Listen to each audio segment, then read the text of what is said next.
Picture making it through a historic heat wave without relying on a costly air conditioner. Instead, all it takes is a homemade cooling device cheaper than a daily cup of coffee. At first, that sounded impossible to me. Then I came across the idea of a $10 DIY cooler. In a time when prices keep climbing and most so-called solutions either drain your wallet or fail to deliver, the idea immediately stood out. A simple cooling setup anyone could assemble after one quick stop at the hardware store felt almost too rare to ignore. Every summer, advertisements push high-powered cooling gadgets that promise icy air and comfort indoors, but most of them disappoint, overheat, or consume electricity fast enough to send utility bills through the roof. So I decided to test the idea myself. Could a basic homemade cooler actually fight the heat and maybe reveal something about cooling, money, and practical ingenuity without soaking the living room floor in melted ice water?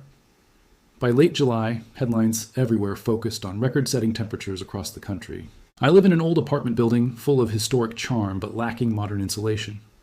Running the window air conditioner day and night felt like watching the electric meter spin out of control. When the latest utility bill arrived, the number nearly made me sweat harder than the weather itself. That pushed me into searching for cooling tricks that genuinely worked. I wanted to know if there was any way to make the apartment bearable without paying a fortune every month. Like most people, I doubted those DIY cooling videos online. Usually, it was a foam container, a plastic bin, and a fan strapped somewhere with exaggerated claims attached. Could a cheap setup from the dollar store really help? What was the science behind it? And how much cooling could $10 honestly buy in a world where even bottled water feels expensive? I needed real answers. Not whether it sort of functioned for a few minutes, but whether it could provide actual relief during extreme heat and make economic sense compared to traditional air conditioning. Armed with a phone, a notebook, and a tiny budget that barely covered lunch, I mapped out the experiment. The classic homemade air cooler design is surprisingly simple.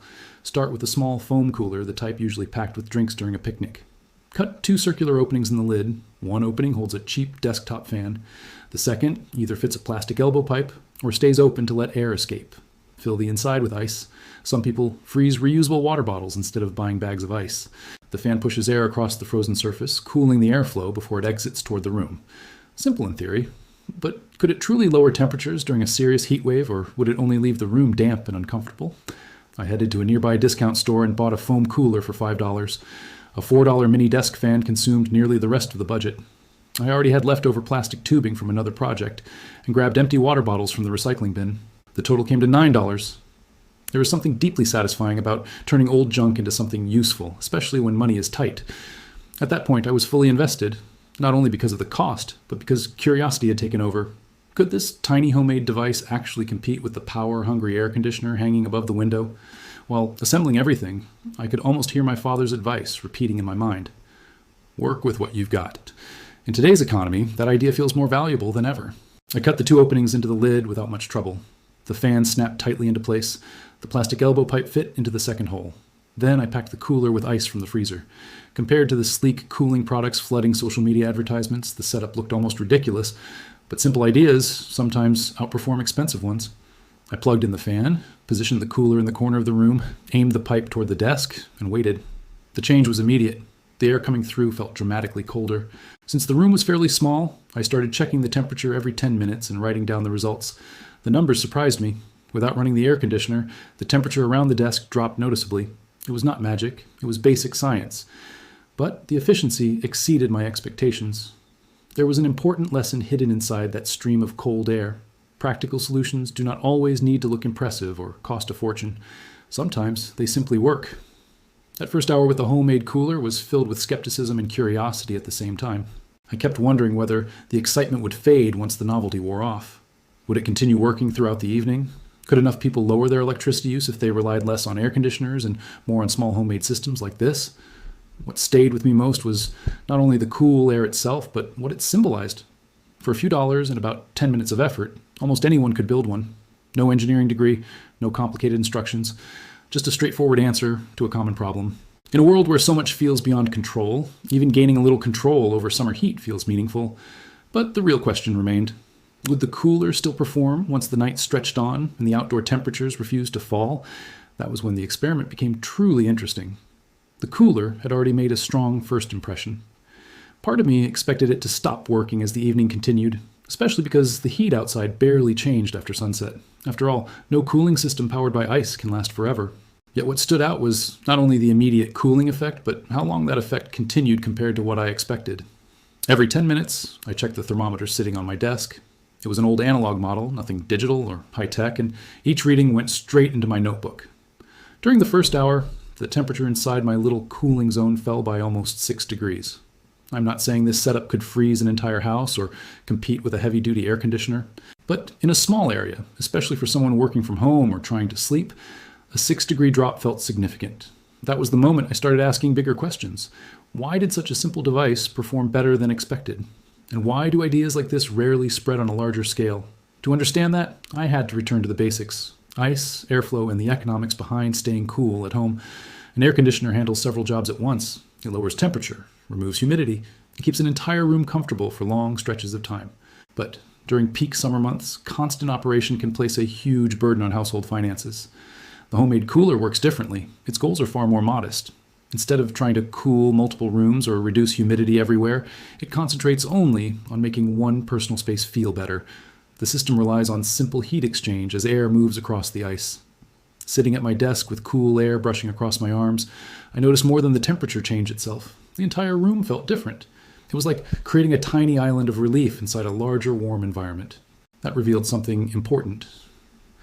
Many companies selling expensive gadgets tend to overlook sometimes enough is exactly enough, especially when money is tight. Not everyone needs to cool an entire home.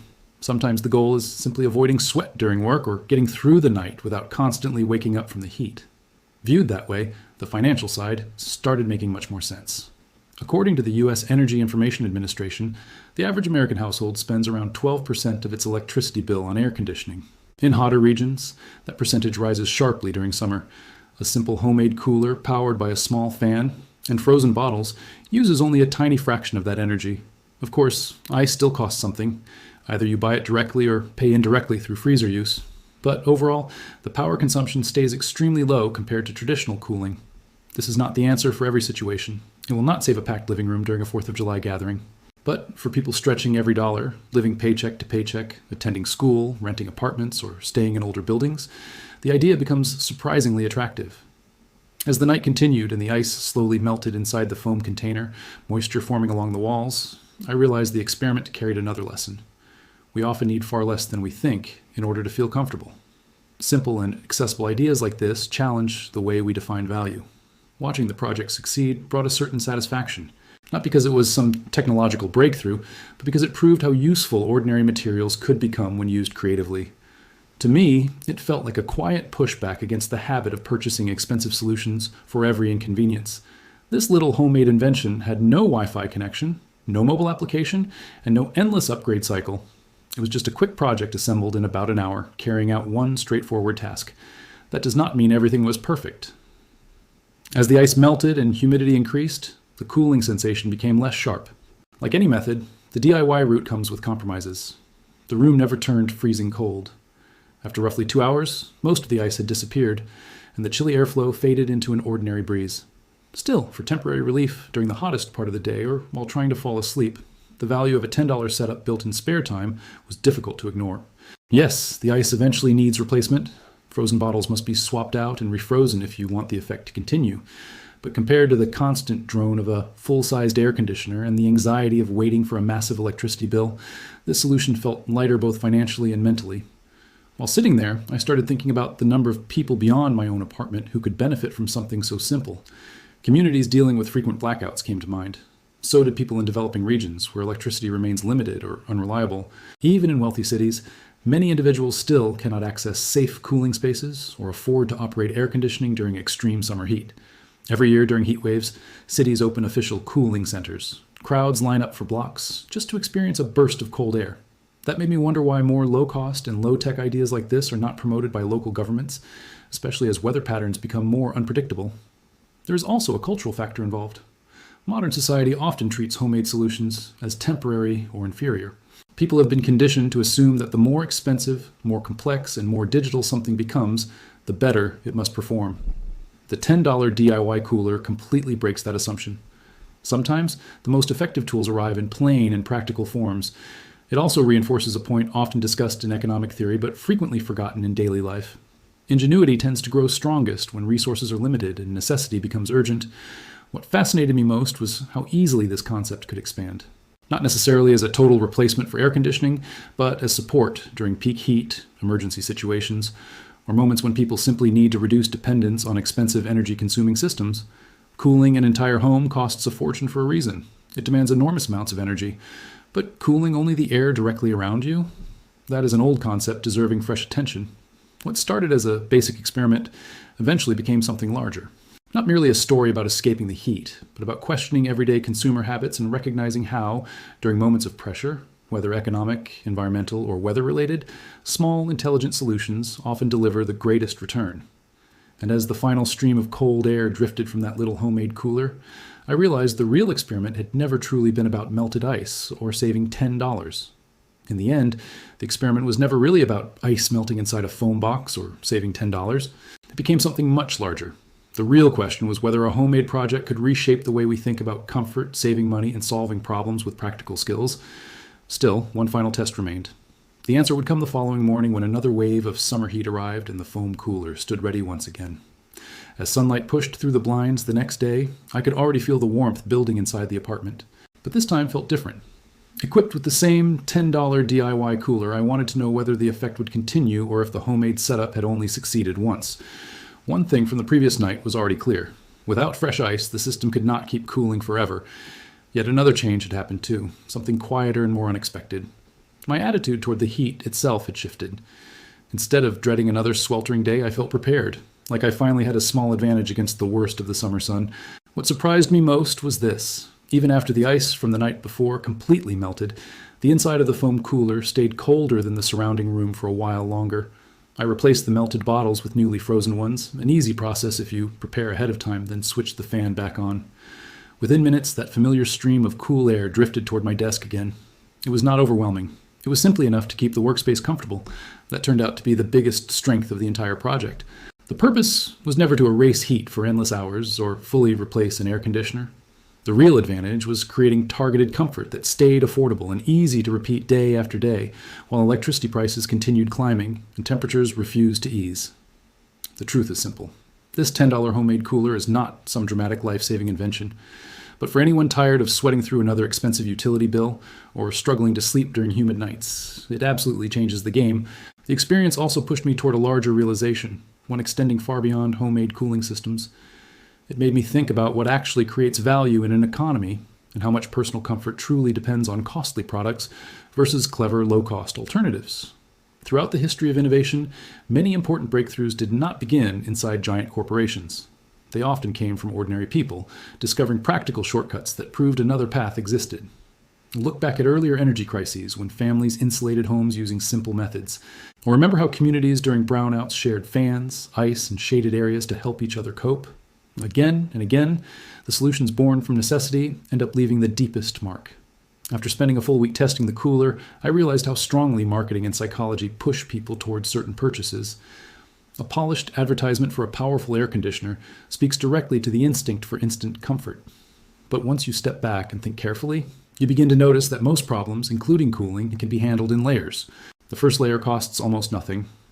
Block heat from entering, close doors, pull down shades, hang a damp towel where air moves through.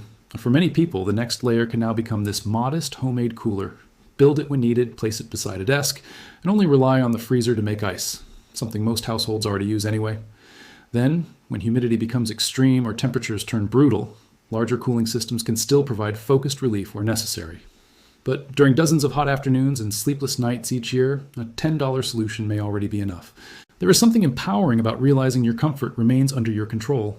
Not because of a huge financial investment, but because of a simple method anyone can repeat.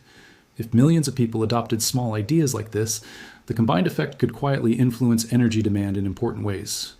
Imagine if even part of the households across hot states like Texas, Arizona, or Florida reduced air conditioner use by only a couple hours daily. The effect on electrical grids would be meaningful. That is not only money saved by families, that is additional energy available for hospitals, critical infrastructure, and communities struggling during severe heat waves. Most households do not need to wait for Silicon Valley to invent another smart gadget. Sometimes all it takes is 30 minutes, supplies from the dollar store, and a roll of duct tape. Beyond the calculations and cooling mechanics, this little project reminded me that economics is often filled with small personal victories. And sometimes the best stories are not really about money at all. They are about discovering creative power in everyday life. When you build something yourself, even something as simple as a foam box with a fan attached, your relationship with the environment changes. Suddenly, you become the innovator. You make the decisions instead of simply accepting whatever products the market places in front of you. I kept thinking about how far that mindset could go. What if schools used projects like this to teach thermodynamics alongside budgeting skills? What if local community groups organized cooler building events during heat waves? How many people could gain a few hours of relief while learning practical skills at the same time? For millions living in small apartments, mobile homes, or areas with unstable electricity, this is more than a summertime trick. It becomes a practical answer. Of course, the success of the $10 cooler still depends on one thing above all else. People must be willing to try simple ideas and rethink what enough truly means in modern life. Society constantly pushes us toward the best-rated product, the flashiest technology, and devices packed with smartphone apps and endless sensors. But sometimes, the simplest option already provides exactly what we need. As temperatures rise and living costs continue climbing, maybe the smarter path involves a little more humility and a little more ingenuity. So when I finally packed away the tools, cleaned the cooler one last time, and reviewed my notes from the week, I realized the experiment had never really been about surviving a single heat wave. It was about proving something much more practical. You do not always need a fortune or the newest revolutionary gadget to find real relief. Sometimes all you need is $10, a little curiosity, and the willingness to try something yourself. If this story made you think differently about comfort, saving money, or everyday problem solving, share it with someone else who might benefit from it. The more people exchange honest and budget-friendly ideas, the better we become at living smarter while spending less. Please leave your thoughts about this content in the comments below. Thanks for watching. See you in the next one.